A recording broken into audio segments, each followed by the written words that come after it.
ओम विष्णु ओम विष्णु ओम विष्णु ओम विष्णु। समस्त श्री विष्णु भक्तों को मेरा करबद्ध नमन प्रणाम।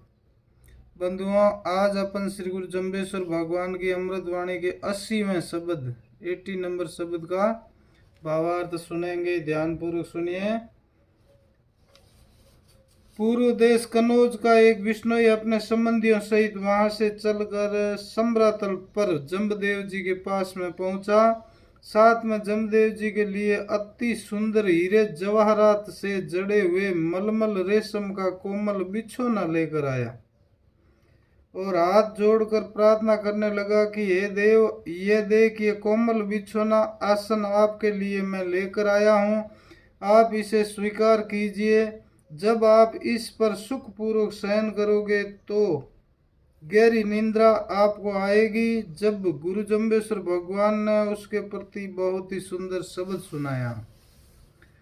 ओम जय मां सुतारेण बिहावे तो बरते बिंबा बारू चंद भिलाजे सूर भिलाजे लाजे धड़गे नारू पवना पानी ये पण लाजे लाजे बणी 18 बारू सपत पताल पुणिंदा लाजे लाजे सागर खारू जम्बूदीप का लोहिया लाजे लाजे धवली दारू सिद्धरु साधक मुनिजन लाजे लाजे सिरजन हारू 70 लाख 80 पर जपा भले न आवे तारू। इस प्रकार श्री गुरुदेव जम्बेश्वर भगवान ने ये शब्द सुनाया कि हे जिज्ञासु, यदि मैं आपके इस कोमल बिछोने के ऊपर सोकर रात्रि व्यतीत कर दूं, अर्थात युग व्यतीत कर दूं तथा अच्छी गहरी नींद ले लूं, तो जानते हो क्या हो सकता है? मेरा शयन करना तथा जागृत रहने का अभिप्राय यह कि प्रलय तथा सृष्टि का सर्जन होना है। गुरु महाराज फरमाते हैं कि मेरा शयन करना और जागना दोनों में कितना अंतर है, बहुत ही ध्यान से सुनिए।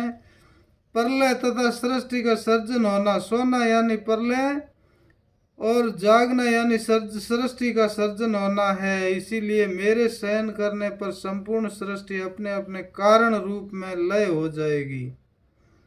तो उस समय यह प्रतिबिंब रूप जगत की स्थिति नहीं रहेगी, किंतु बिंब रूप से एक परमात्मा की ज्योति ही रहेगी।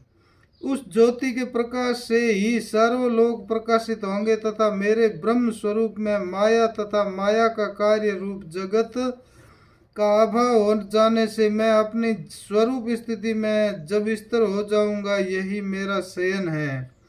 आगे संसार के प्रमुख प्रमुख तत्वों की क्या दशा हो सकती है वह भी बतला देता हूँ। सूर्य, चंद्रमा, धरती, आकाश, पवन, जल तथा 18 भार वनस्पति ये सभी लज्जित हो जाएंगे। मेरे शयन करने से क्या होगा? सूर्य, चंद्रमा, धरती, आकाश, पवन, जल तथा 18 भार वनस्पतियां ये सभी लज्जित हो जाएंगे। इन सभी के अंदर ज्योति तथा ऊर्जा शक्ति को परमात्मा की ही दी हुई है। इन सब के अंदर ज्योति और ऊर्जा शक्ति परमात्मा की ही दी हुई है। वह परमात्मा जब अपनी शक्ति वापस समेट लेगा तो फिर इनकी स्थिति जैसा आप लोग इस समय देख रहे हैं वह नहीं रहेगी। ये अपना अस्तित्व मिटाकर अपने कारण रूप में लय हो जाएंगे तथा इसके बिना तो सृष्टि की कल्पना ही नहीं की जा सकती।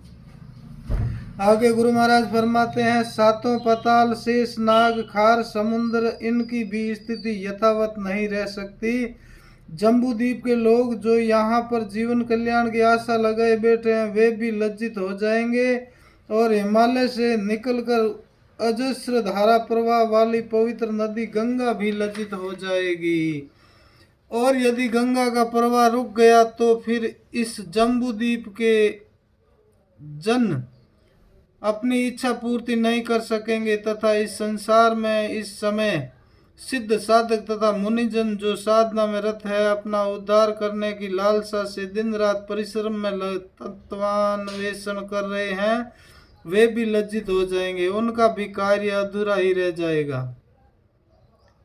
उन्हें फिर से जन्म मरण के चक्कर में आना पड़ेगा तथा सबसे बड़ी हानि तो यह होगी कि सृष्टि के सर्जन कर्ता ब्रह्मा पालन करता विष्णु तथा संहार रूप में शिवजी भी लज्जित हो जाएंगे। एक ही परमात्मा की शक्ति रूप ये तीनों अपने अपने कार्य में संलग्न है तथा जब अकस्मात सृष्टि का प्रलय हो जाएगा तो ये त्रिदेव अपने परिश्रम का फल विपरीत देकर लज्जित हो जाएंगे। पुनः सृष्टि रचना कार्य को इतने मनोयोग से कर नहीं पाएंगे, अर्थात पुनः इतनी सुंदर सौम्य सुव्यवस्थित सृष्टि की रचना पालन संहार नहीं हो सकेगा। इसीलिए मेरे शयन का फल तो यही होगा। यदि आप ऐसा स्वीकार करते हैं तो मैं सो भी सकता हूँ। अतः हे जिज्ञासु, तू इन बातों को छोड़कर यदि अपना भला चाहता है तो मैं जैसा कहता हूँ वैसा ही कर। सर्वप्रथम तो सत्यवादी बनकर सत्य सनातन पूर्ण ब्रह्म परमात्मा में ही रहने की कोशिश करो, अर्थात संपूर्ण सृष्टि में ओतप्रोत परमात्मा को ही देखकर उसमें अपने को समाहित करो। यदि इस प्रकार से ज्ञान की धारा प्रवाहित नहीं हो पाती है तो लाख को की तरह चित्तवर्ती सुरती को तदाकार बना ले, अर्थात जैसे लाख को अग्नि में तपाकर फिर उसे चूड़ी कंगन आदि बनाने के लिए सांचे में डाली जाती है। जब वह लाख सांचे में पड़ी हुई ठंडी हो जाती है तो वह तदाकार धारण कर लेती है, फिर कभी भी उसका तदाकार निर्वर्त नहीं होता। ठीक उसी प्रकार से यह तुम्हारी जो चित्तवृत्ति है यह सदा ही बाह्य विषयों में तदाकार रहती है किंतु टिकाऊ नहीं है। इसी वृत्ति को ही प्रेम भाव रूपी अग्नि में पिघला करके परमात्मा रूपी सांचे में डाल दो। कुछ समय तक तो वहीं पर वृत्ति को एकाग्र रहने दो तो वह सदा सदा के लिए वहीं पर ही स्थिर हो जाएगी, अर्थात सदा ही परमात्मा में चित्तवर्ती या सुरती हो जाएगी। ओम शब्द गुरु सुरती चेला, अर्थात यह ओम शब्द ही गुरु है और श्रुति ही चेला है। इसी प्रकार ध्यान रूपी जप यदि तुम्हारा चलता रहेगा तो मैं तुझे तार दूंगा, इस संसार के जन्म मरण दुखों के चक्कर से छूट जाएगा। इसीलिए भगवान विष्णु की शरण में आ जाओ, बाकी के आल बाल सब छोड़ दो।